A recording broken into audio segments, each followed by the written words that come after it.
अस्सलाम वालेकुम दोस्तों, मैं अहमद रज़ा तुहाडे नाल अज गलबात करांगा और गलबात तो पहले मैं तुहाडे नाल एक वीडियो साझी करन चला हाँ। तुसीं ये वीडियो वेख लेना तो ये सिर्फ वेखनी नहीं, इसनूं समझना भी है कि इधर किहड़ी तकनीक किस हिसाब दे नाल इस्तेमाल की गई है। तो उस तो बाद मैं फिर तुहाडे नाल गलबात करना। भाई वो असल है और ये डमी म्यूजियम से इधर वाले जो तारा पता है सेंटर वाले असल है ते नाल डमी म्यूजियम तो है नहीं नहीं उधर वाले। बस आयशा जी कोई गल तो साबित हो सकता है। कैसे? ये जो तकिया कलाम है ना गैस में बढ़ जाने दे, ये जिदी फोर्स वाला होएगा वो असल होंगे। बीरे ये जांगली जबान का लोच है। आप देखो वो डांट जरूर रहे हैं लेकिन उसमें उनसियत है, प्यार है, अपनापन है।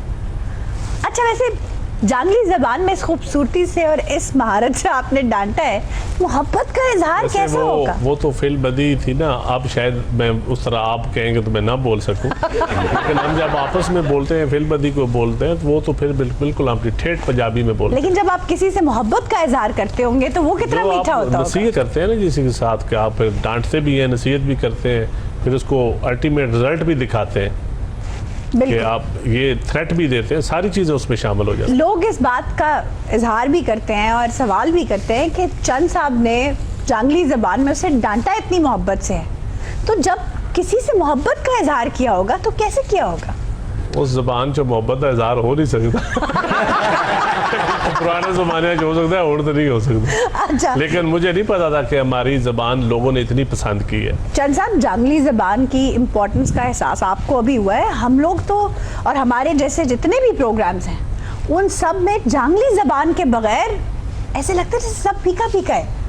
देखो असी जी साड़ी ज़बान है ना जी, असी खुद खत्म करती है। असी अपने घर च ना बच्चे नाल पंजाबी बोलते हैं, बिल्कुल बड़ा शर्म महसूस करते हैं। और मैं सच्ची गल दुनिया की सैर की है तो मैं सिख कम्यूनिटी वेखी और मैंने एहसास होया कि यार कुछ पंजाबी असी बोलनी चाहिए।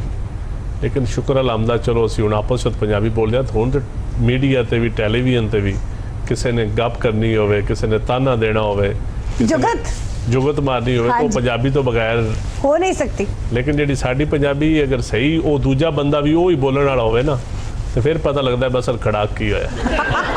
जी दोस्तों, तुसी वीडियो वेख ली। वीडियो दे विच गलबात करन वाली ये एंकर हैं आयशा जहाज़ेब और प्रोग्राम है खबरनाक और जियो ते चलिया सी को अज तो कोई 10-11 महीने पहले, पिछले साल जो करोना आया है और उस तो बाद नदीम अफजल चाने दे विच मेहमान हैं।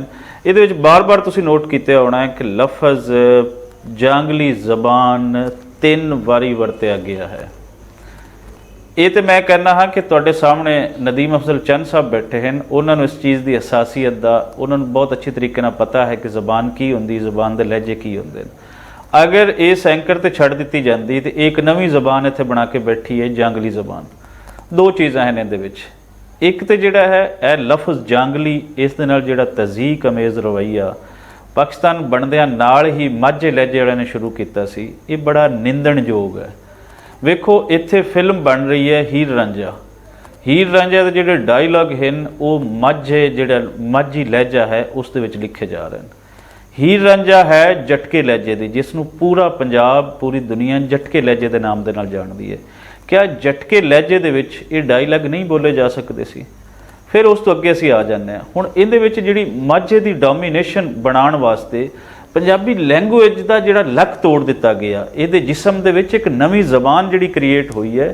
ये ना सिर्फ जिहड़ी लैंदे वाली साइड तो एक पैनीट्रेशन हुई, जिहड़ी बलोचां दी, जिहड़ी सिंधियां दी, जिहड़ी उर्दू दाना दी, एक नवा सूबा बनाया जाए और उस नवे सूबे की बुनियाद तुसीं किस बुनियाद पर रखोगे? एक नवी जबान बनाने के तौर पर रखोगे। उन्होंने तो सो कीता ही कीता सी, जिहड़ा मुल्तानी नूं एक नवी जबान सरैकी के नाम ते सामने लैके आ रहे। दूसरी साइड ते साडे अपने इस साइड के लोगों ने जिहड़े माझे वाले लोग सी उन्होंने भी गट नहीं की। इन्हां दा रवैया भी शुरू तो ही जिहड़े बाकी लहजे सन उन्हां दे खिलाफ बड़ा तज़हीक अमेज़ रवैया रहा है। इन्हां निंदिया है, ये जिथे गए ने इन्हां ने निंदिया है।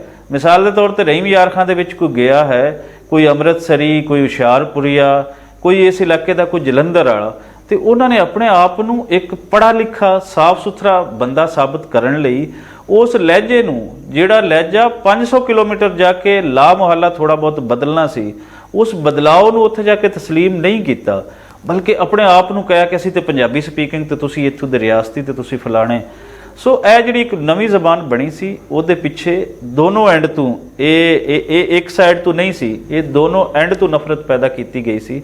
ਔਰ ਇੱਕ ਨਵੀਂ ਜ਼ਬਾਨ ਜਿਹੜੀ ਕਿਸੇ ਹੱਦ ਤੱਕ ਕੁਝ ਲੋਕਾਂ ਨੇ ਬਣਾ ਵੀ ਲਈ, ਕਿਸੇ ਹੱਦ ਤੱਕ ਸਰਕਾਰ ਤੋਂ ਬਣਵਾ ਵੀ ਲਈ, ਲੇਕਿਨ ਉਹਨਾਂ ਨੂੰ ਸ਼ਾਇਦ ਇਹ ਪਤਾ ਨਹੀਂ ਸੀ ਕਿ ਆਉਣ ਵਾਲਾ ਵੇਲਾ ਉਹ ਸੋਸ਼ਲ ਮੀਡੀਆ ਹੋਏਗਾ, ਉਹਦੇ ਤੇ ਸਾਰੀਆਂ ਹਕੀਕਤਾਂ ਖੁੱਲ ਜਾਣਗੇ ਔਰ ਉਹ ਪ੍ਰੋਪੇਗੈਂਡਾ ਦਮ ਤੋੜ ਜਾਏਗਾ, ਜਿਵੇਂ ਦਿਨ ਬ ਦਿਨ ਉਹ ਪ੍ਰੋਪੇਗੈਂਡਾ ਦਮ ਤੋੜ ਰਿਹਾ ਹੈ। ਔਰ ਇਹ ਪਤਾ ਚੱਲ ਰਿਹਾ ਹੈ ਕਿ ਪੂਰੇ ਪੰਜਾਬ ਦੀ ਜ਼ਬਾਨ ਇੱਕ ਹੀ ਹੈ, ਪੰਜਾਬੀ ਹੈ। ਹੁਣ ਇਹ ਜਿਹੜਾ ਨਵਾਂ ਬਹੁਤ ਸਾਰੇ ਲੋਕਾਂ ਨੂੰ ਇੱਕ ਤਕਲੀਫ ਹੈ ਜਾਂ ਕਿ ਨਵੇਂ ਲੋਕਾਂ ਦੀ ਖਾਹਿਸ਼ ਹੈ ਕਿ ਇਹਦੇ ਵਿੱਚੋਂ ਤਜ਼ਹੀਕ ਕੀਤੀ ਜਾਵੇ ਜਾਂਗਲੀ ਲਹਿਜੇ ਦੀ, ਮਿੱਠੀ ਛੁਰੀ ਚਲਾਈ ਜਾਵੇ, ਜਾਂਗਲੀ ਜਾਂਗਲੀ ਜਾਂਗਲੀ ਇੱਕ ਤਾਂ ਕਹਿ ਕੇ ਕਿਹਾ ਜਾਵੇ ਕਿ ਬੜੀ ਪੱਕੀ ਜ਼ਬਾਨ ਹੈ, ਬੜਾ ਪੱਕਾ ਲਹਿਜਾ ਹੈ, ਦੂਸਰੀ ਸਾਈਡ ਤੇ ਇਹਨੂੰ ਵੱਖਰੀ ਜ਼ਬਾਨ ਬਣਵਾਇਆ ਜਾਵੇ। ਹੁਣ ਅਗਰ ਅਸੀਂ ਵੇਖਣਾ ਕਿ ਜਾਂਗਲੀ ਲਹਿਜੇ ਦੇ ਵਿੱਚ ਕੀ ਹੈ, ਜਿਹਨੂੰ ਅਸੀਂ ਜਟਕਾ ਲਹਿਜਾ ਆਖਣਾ, ਜਿਹਨੂੰ ਮੈਂ ਕਲਾਸੀਕਲ ਲਹਿਜਾ, ਮਰਕਜ਼ੀ ਲਹਿਜਾ ਆਖਦਾ ਹਾਂ, ਜਿਹਦੇ ਵਿੱਚ ਪੂਰਾ ਤੁਹਾਡਾ ਅਗਰ ਅਸੀਂ ਫੋਕ ਦੇਖੀਏ ਪੰਜਾਬ ਦਾ ਜਿੰਨਾ ਪਿਆ ਹੈ ਸਾਰਾ ਇਸ ਲਹਿਜੇ ਦੇ ਵਿੱਚ ਪਿਆ ਹੈ, ਪੰਜਾਬ ਦਾ ਪੂਰਾ ਕਲਾਸਿਕ ਇਸ ਦੇ ਵਿੱਚ ਪਿਆ ਹੈ, ਪੰਜਾਬ ਦੀਆਂ ਫੋਕ ਦਾਸਤਾਨਾਂ ਸਾਰੀਆਂ ਇਸ ਦੇ ਵਿੱਚ ਪਈਆਂ ਹੋਈਆਂ ਹਨ। ਇਹੀ ਉਹ ਜਿਹੜੀ ਪੱਟੀ ਹੈ ਜਿਹੜਾ ਮਰਕਜ਼ ਬਣਦੀ ਹੈ ਇੱਧਰ ਤੇ ਉੱਧਰ ਦੇ ਪੰਜਾਬ ਦਾ। ਸੋ ਇਹਨੂੰ ਮਰਕਜ਼ੀ ਲਹਿਜਾ ਜਾਂ ਜਟਕਾ ਲਹਿਜਾ ਜਾਂ ਇਸ ਨੂੰ ਸ਼ਾਹਪੁਰੀ ਲਹਿਜਾ ਜਾਂ ਜੰਗੋਚੀ ਲਹਿਜਾ ਕਹਿਣ ਦੇ ਬਜਾਏ ਇੱਥੇ ਸਿੱਧਾ ਸਿੱਧਾ ਨਫ਼ਰਤ ਦਾ ਇਜ਼ਹਾਰ ਇਸ ਨੂੰ ਜਾਂਗਲੀ ਲਹਿਜਾ ਕਹਿ ਕੇ ਕੀਤਾ ਜਾਂਦਾ ਹੈ। ਔਰ ਜਾਂਗਲੀ ਲਹਿਜੇ ਦੇ ਕਹਿ ਕੇ ਜਿਹੜੀ ਇੱਕ ਨਵੀਂ ਜ਼ਬਾਨ ਬਣਾਈ ਜਾ ਰਹੀ ਹੈ, ਇਹ ਬੜਾ ਨਿੰਦਣਯੋਗ ਹੈ। ਹੁਣ ਇਹਦੇ ਵਿੱਚ ਅਸੀਂ ਜਿਹੜਾ ਮੈਸੇਜ ਇੱਕ ਦੇਣਾ ਚਾਹੁੰਦੇ ਹਾਂ, ਜਿਤਨੇ ਇੱਥੇ ਚੈਨਲ ਹਨ, ਕਿ ਤੁਸੀਂ ਪੰਜਾਬ ਦੇ ਵਿੱਚੋਂ ਜਿਤਨੀ ਤੁਸੀਂ ਰੇਟਿੰਗ ਲੈਂਦੇ ਹੋ, ਤੁਸੀਂ ਪੰਜਾਬ ਦੇ ਖਿਲਾਫ ਇੱਕ ਖਿਲਵਾੜ ਬੰਦ ਕਰੋ। ਤੁਹਾਡਾ ਸਕ੍ਰਿਪਟ ਰਾਈਟਰ, ਤੁਹਾਡੇ ਪ੍ਰੋਡਿਊਸਰ, ਉਹਨਾਂ ਨੂੰ ਤੁਹਾਡੇ ਉਹ ਕੋਈ ਪੜ੍ਹੇ ਲਿਖੇ ਇਸ ਹੱਦ ਤੱਕ ਹੋਣੇ ਚਾਹੀਦੇ ਨੇ ਕਿ ਉਹਨਾਂ ਨੂੰ ਜ਼ਬਾਨ ਦੇ ਮਸਲੇ ਦੀ ਅਹਿਮੀਅਤ ਦਾ ਬਹੁਤ ਅੱਛੀ ਤਰੀਕੇ ਨਾਲ ਪਤਾ ਹੋਵੇ। ਇਹ ਨਹੀਂ ਕਿ ਜਿਹੜਾ ਤੁਹਾਨੂੰ ਬੰਦਾ ਇੱਥੋਂ ਇੱਧਰ ਉੱਧਰ ਦਾ ਕੋਈ ਤੁਹਾਨੂੰ ਮਿਲਦਾ ਹੈ ਜਿਹਨੂੰ ਕਿ ਇਸ ਜ਼ਬਾਨ ਦੇ ਮਸਲੇ ਦਾ ਪਤਾ ਨਹੀਂ ਹੈ, ਤੁਸੀਂ ਉਹਦੇ ਹੱਥ ਇਹ ਸਾਰਾ ਸਕ੍ਰਿਪਟ ਦੇ ਦਿਓ ਜਿਹੜੇ ਪੰਜਾਬ ਦੀ ਏਕਤਾ ਦੇ ਖਿਲਾਫ ਜਾਂਦਾ ਹੈ। ਇਹ ਬੜਾ ਹਸਾਸ ਇਸ਼ੂ ਹੈ ਕਿ ਕਿਸੇ ਵੀ ਨਵੀਂ ਲੈਂਗੁਏਜ ਦਾ ਕਿਸੇ ਖਿੱਤੇ ਦੇ ਅੰਦਰ ਕ੍ਰੀਏਟ ਕਰਵਾ ਦੇਣਾ ਉਸ ਦੀ ਏਕਤਾ ਨੂੰ ਤੋੜਨ ਦਾ ਉਹ ਬਾਇਸ ਬਣਦਾ ਹੈ। ਸੋ ਜੋ ਪਹਿਲੇ ਤੁਸੀਂ ਕਰ ਰਹੇ ਆ ਮੀਡੀਆ ਹਾਊਸਿਸ ਨੂੰ, ਤੁਸੀਂ ਬਹੁਤ ਜ਼ਿਆਦਾ ਖਿਲਵਾੜ ਕੀਤਾ ਪੰਜਾਬ ਦੇ ਅੰਦਰ, ਤੁਹਾਨੂੰ ਪਹਿਲੇ ਕੋਈ ਰੋਕਣ ਵਾਲਾ ਨਹੀਂ ਸੀ, ਲੇਕਿਨ ਹੁਣ ਬੜੇ ਮਿੱਠੇ ਅੰਦਾਜ਼ ਨਾਲ ਪੂਰੇ ਪੰਜਾਬੀ ਜਿਤਨੇ ਇਸ ਲੈਂਗੁਏਜ ਦੀ ਤਹਿਰੀਕ ਦੇ ਨਾਲ ਜੁੜੇ ਹੋਏ ਹਨ, ਪੰਜਾਬ ਦੀ ਏਕਤਾ ਵਾਸਤੇ ਕੰਮ ਕਰ ਰਹੇ ਹਨ, ਤੁਹਾਨੂੰ ਪਹਿਲੇ ਸਟੈਪ ਤੇ ਬੜੇ ਮਿੱਠੇ ਅੰਦਾਜ਼ ਨਾਲ ਕਹਿ ਰਹੇ ਹਨ ਕਿ ਇਹ ਚਗਲਾਂ ਮਾਰਨੀਆਂ ਹੁਣ ਬੰਦ ਕਰੋ। ਉਹ ਪਹਿਲੇ ਵਾਲਾ ਵੇਲਾ ਨਹੀਂ ਹੈ ਕਿ ਸਾਨੂੰ ਕੋਈ ਤੁਹਾਡੀਆਂ ਚਗਲਾਂ ਦੀ ਸਮਝ ਨਹੀਂ ਆ ਰਹੀ ਕਿ ਇਹਦੇ ਪਿੱਛੇ ਕੀ ਹੈ। ਪੰਜਾਬ ਦੀ ਏਕਤਾ ਵਾਸਤੇ ਉਸੇ ਤਰੀਕੇ ਹੀ ਕੰਮ ਹੋਣਾ ਚਾਹੀਦਾ ਹੈ ਜਿਵੇਂ ਇੱਥੇ ਸਿੰਧੀ ਮੀਡੀਆ ਸਿੰਧ ਦੀ ਏਕਤਾ ਵਾਸਤੇ ਕੰਮ ਕਰਦਾ ਹੈ।